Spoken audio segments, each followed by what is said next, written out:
Welcome to the Business Savages Show. We bring you real entrepreneurs and business leaders that have the grit to dominate. Featuring your host, Sarah Dixon. Hey everyone, thank you so much for tuning in to the Business Savages Show. I have a very special guest with me today. His name is Bruce from Bakerson's. Hi, Bruce. Hey, Sarah. Thanks for having me on. Yeah, how's it going? Fantastic and improving. Perfect. I hope your day's going well and you have a big hike tomorrow.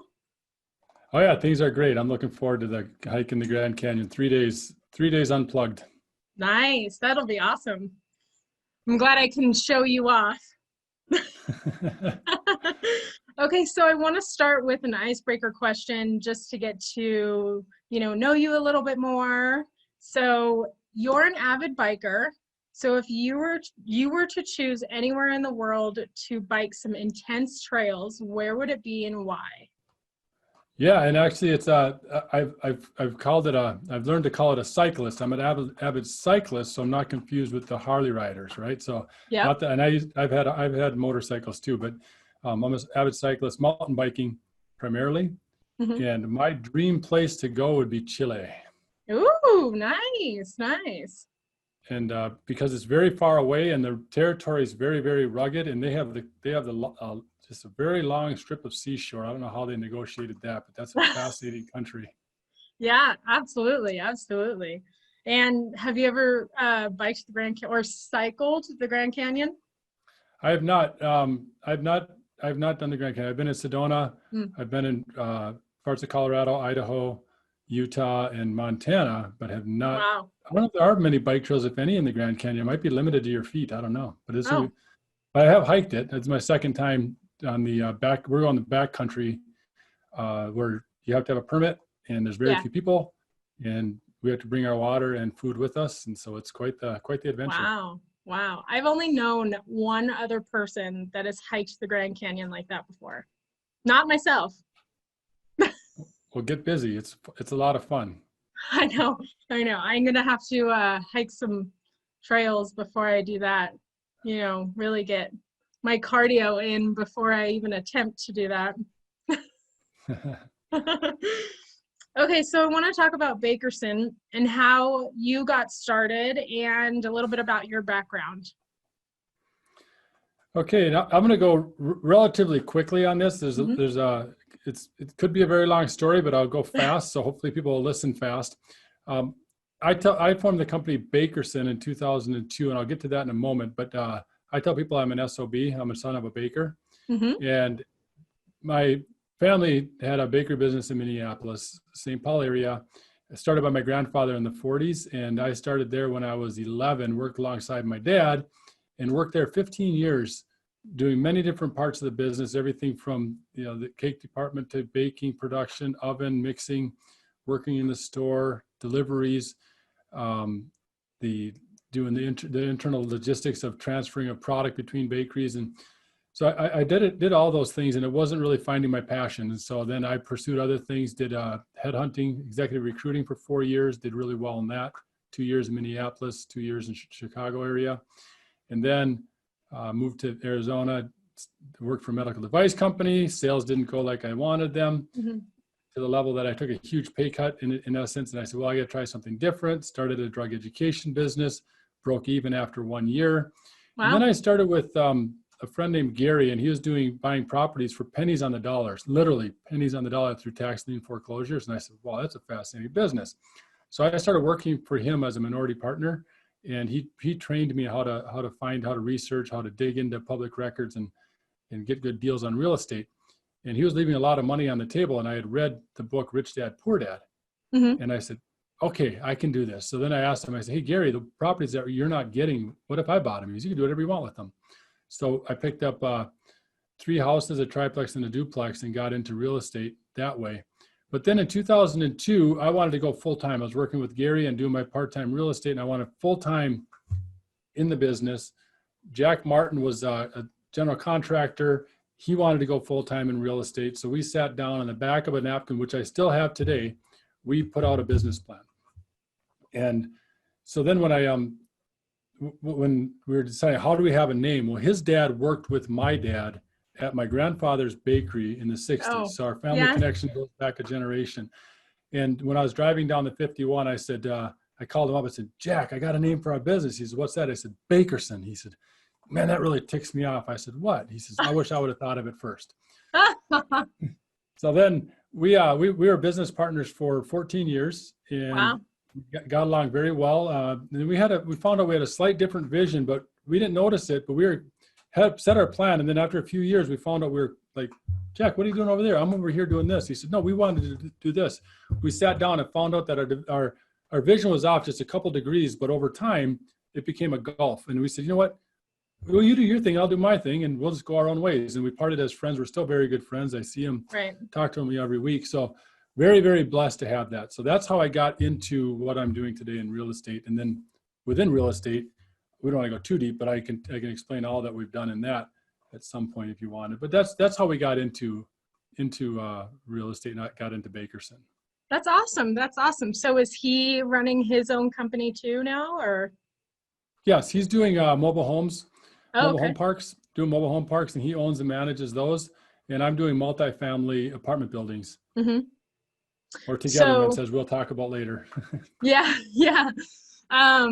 So what you do is you take a multifamily and do you renovate it, or do you do any construction on it and then rent it out, or? Yeah, what's well, your I guess process? I can explain a little bit how we got there because I think it's a kind of a cool story because it's my story and I'm biased. But Yeah. I started by buying and fixing real estate for rentals. And then we found out that we could buy, fix, and sell. I started doing that. Well, at that time in 2001, 2002, 2003, there were way more properties that I could find that you could possibly fix and sell. It was really a fascinating time to be in the business. So, and then I was introduced to the concept of wholesaling, where we had flipped contracts in escrow. And I ended up not doing it the traditional way, but I got together with a buyer, Joe, who we're still friends today too, which is great. But they bought 47 properties from us in 2003. Wow. And introduced me to, hey, these guys, if you just tell them, hey, I've got this property and I want X for it, they'll say yes or no. And so we thought, hey, we're going to start wholesaling. But I found out that flipping contracts has a level of risk and also has a level of stigma to it. So we said, hey, why don't we take the properties down, clean them up, make them city compliant for city codes, and then sell them to investors that way, and that we actually own them. And so we started doing that. We did some double escrows, but a lot of them we actually owned. We just figured, no, let's just own them. And that was our second phase of we call wholetailing, between wholesale and retail. So we did that for a number of years, did over 2,000 homes across the valley, Phoenix Metro. And so we were one of the larger wholesalers in Phoenix at that time, or wholesalers, as you will. Yeah. But then as technology came in and started replacing humans, we didn't get into that. And we ended up getting outbid and out hustled by the people that were heavy in technology. And so we said, hey, we're going to start pursuing multifamily. And so we did a couple dozen apartment buildings that we just flipped. We get them under contract, sell them for a fee. And then we did those, and we found out that, hey, we could do this ourselves. So the first group we partnered with, we did 2 buildings with them, did really well. And then that partnership dissolved with the properties. And then I started doing them on my own. And we've done 17 projects in 2 cities, 6 in Phoenix Metro and 11 in Tucson, and found out that the buy, fix, and sell is a great model. Yeah. Well, now I'm really not interested in selling anymore. I want to buy, fix, and cash flow. How can we get cash flow, fight through the economic changes? When the economy is up, you can be raising rents and pursuing value add. When the market is down, you can buy. And then sell as maybe when you want to, as opposed to when you need to. Because we sold some assets I would have loved to have held on to. Looking back, there's 3 of them that there's for sure would have said, man, those have been great to still own today. Right. So that now I'm thinking, how do I buy and never sell, or buy and cash flow indefinitely? So that's where we're at today in our legacy, building our legacy of ownership. Awesome. And your son works for you as well, right? Yep, my son-in-law, and a brother-in-law from the family. Wow. And then we have 3 that there's 3 that we've adopted, and we've brought them into our circle. Nice. So you're a team of how many? 7. 7. Okay. Cool. Awesome. And do you guys all work out at the same office, or? Well, we did outside of Greg, he moved a year ago. He's my brother-in-law. He and my sister moved up to Montana. So he's Okay. working remotely. And then Eric is our marketing director, and he's worked from home most of the time because it's like an hour commute for him to our office. We're up in the Yeah. north end of Carefree. So he ended up, he comes in, or he came in, but when the pandemic hit and due to health concerns around his family, he has some vulnerable individuals in his family that he said he can't expose himself to Right. that. So has not come into the office, only Zoom. But yeah, the rest of us come to the office. Yeah. Awesome. Awesome. So talking about the pandemic, has that brought new challenges for your company or no challenges? Or if it has brought challenges, what are those and how are you guys navigating through that? Yeah, first off, I want to share with people that when the pandemic hit, we opted out. And what I said is we're not partaking. Not that we're not going to follow the laws. Of course, those are all in place. And I have a phrase that I've coined and I've used a lot. You don't have to like the rules. You just need to know how to play the game. So in the game of business, you got to know the rules. So the rules come down. We could fight them, or you could just say, you know what, that's the rules. We'll just follow through. But when the pandemic hit, I told the people at first, we called it extended spring break. I said, you cannot call it Corona COVID. You have to call it the extended spring break for a mindset, because that's what it was at first. Absolutely. And then we said, we're opting out. We're not partaking. And so emotionally.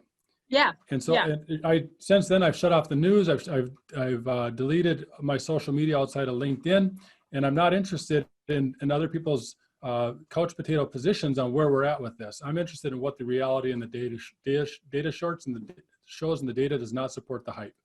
So then our property management company that we work with, third party, has done a terrific job on mitigating the risk and minimizing problematic residents. Out of 165, since we're in the selling mode, we're running down our units. We're down to 165. A year ago, we were over 400. We're regrouping with our repositioning of assets.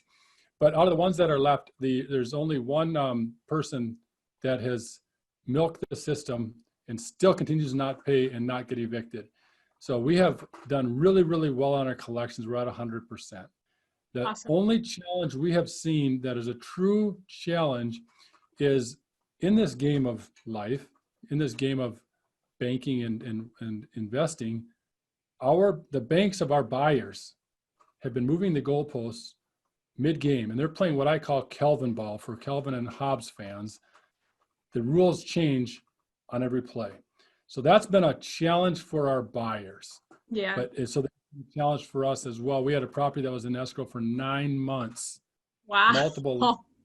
And it was like, this is insane. We had another one that's supposed to close on Monday, and hopefully it does, because he's in a 1031, and if it doesn't, he's got a huge penalty that he's got to pay. So that's the lender games that has been a challenge. But outside of that, we have not seen an impact to our bottom line at all. That's great. That's great. And how long does it usually take, for escrow? You say 9 months. That seems like a really long time. No, when people buy a property, it's usually within 90 days they'll close. Right. 60 days for a smaller property, 90 days for a larger. If they're going to bank financing and all that, it's going to take 90 days. But that's usually it. Sometimes they have a 15-day extension, but typically 90 days or less. Okay, so it's about the same as if, I were to buy a home versus a multifamily. Yeah, you can get, there's times that smaller multifamily, you can get in and out in a month. That's not uncommon.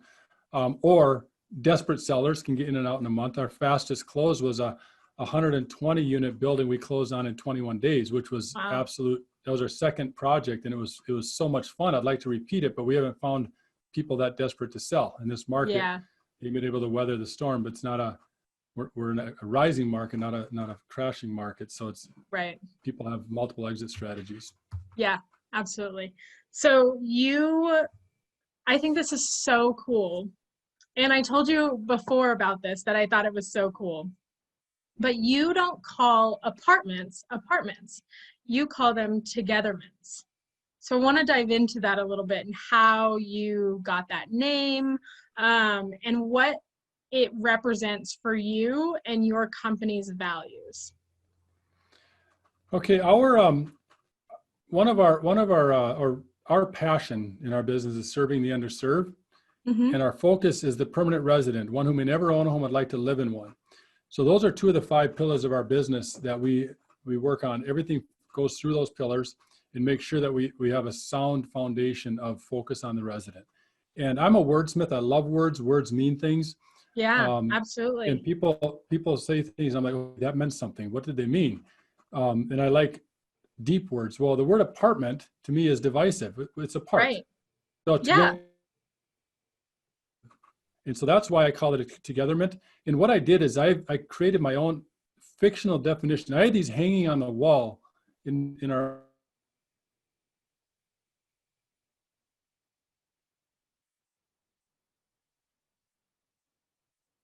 Nope, we're having some connection issues. Okay. Nope, I hear you now. You're good. Okay. So what I've done is I've created this fictional word, and I've created a definition, and I've written it out. So I'll read it. It says togetherment, a noun, a group of related rooms among similar sets in one building or group of buildings designed for use with the condition of unity.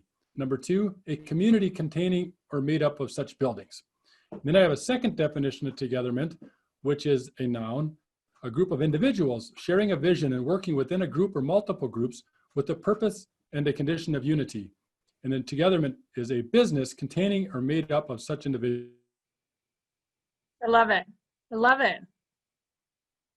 And how I operate and focus. Yeah, absolutely. And, you know, I never really thought about how saying apartments sounds like that. You know, you're like, just like you described, and then saying togetherments is on such a higher meaning, and I love it. It's great. And the other thing is we call them residents. Other people call them tenants. Yeah. Tenants are renters of an office building, a commercial space, things like that. Residents live where they rent. So they're not, when I hear tenants, I'm like, well, that's kind of rude. That's not being nice. Resident is being very, very friendly. Like if they're a resident or one of our properties, oh, that's cool. People have mentioned, well, I found out there's other individuals in this country. I've met others that in conferences back when we used to be able to do them that said residents. Yeah. And I said, that's cool. As soon as I say that, we have a bond. And I tell them, Right. you used a word that is unique, and you said resident instead of tenant. Tell me why you use that word. Every one of them had the same feeling that I have, but it's so far and few between because most property owners treat their residents as substandard citizens, and that is wrong. Just because they're at a different socioeconomic scale, just because different needs, does not make them less of a human. And that has always bothered me when people have mistreated their residents. And slumlords, I think, should be run out on a rail 100% of the time. Absolutely. I totally agree with that.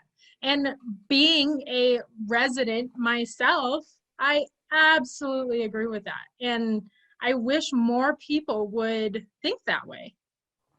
But unfortunately, that's not how it is. And, you know, you make such a good point there. Well, thank you. Yeah, it's such a heartfelt passion that, I wear that on my shirt sleeve. When we go in walk the properties, some property managers don't like when we walk the properties because we might hear about a problem. I said, well, if we hear about it first, that is a problem. You should be dealing with problems before we do.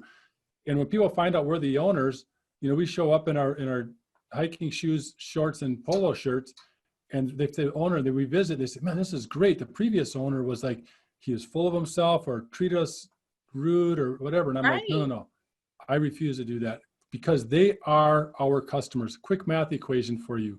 A $700 resident is a $700 customer. In 5 years, they will have paid you $42,000.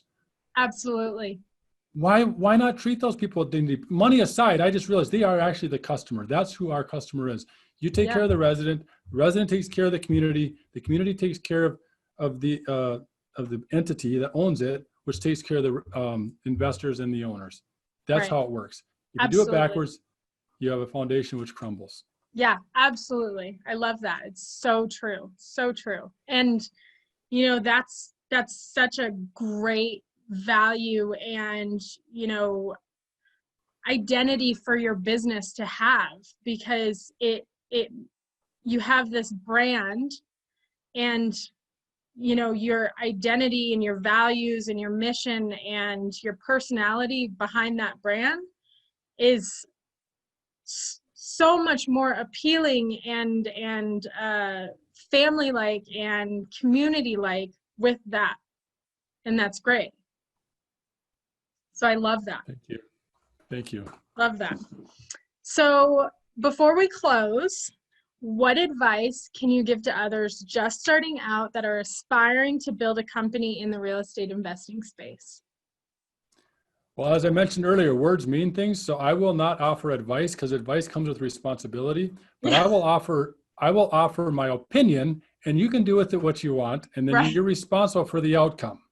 Yeah. Because I cannot, in fact, my mother comes to me for advice, and I said, you got to talk to Brother Phil about advice because he's the smart one. And so now she always says, I need your opinion. I'm like, yes, I've trained my mother. So, so my opinion, if you're going to get into real estate, the best thing to do is to seek out a mentor in the industry, in the asset class. If you want to do houses, seek out a mentor. If you want to do multifamily, seek out a mentor. If you want to do office space, seek out a mentor. Commercial space, land development, new development, class A, B, C, whatever it is, seek out a mentor who's willing to help you. My first mentor, Gary,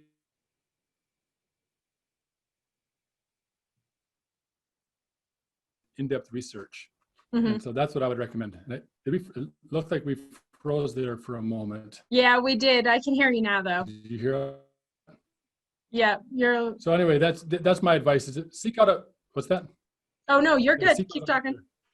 Yeah, to seek out a mentor. So that's what I'm saying. Regardless of what you want in real estate, seek out a mentor, somebody who's been there before, that's willing to help you. And they'll take a chunk of your profit, but it's all worth it. If you do it alone, it's so easy to make mistakes. Work with those who already made the mistakes and have corrected them, and are on a path of stability. So absolutely, that's my opinion of the day, and my experience as well. Yeah, absolutely, absolutely. One last thing: how can people find Bakerson? Well, there's a couple of things you can do. One is you could go to our website, Bakerson, Bakerson.com.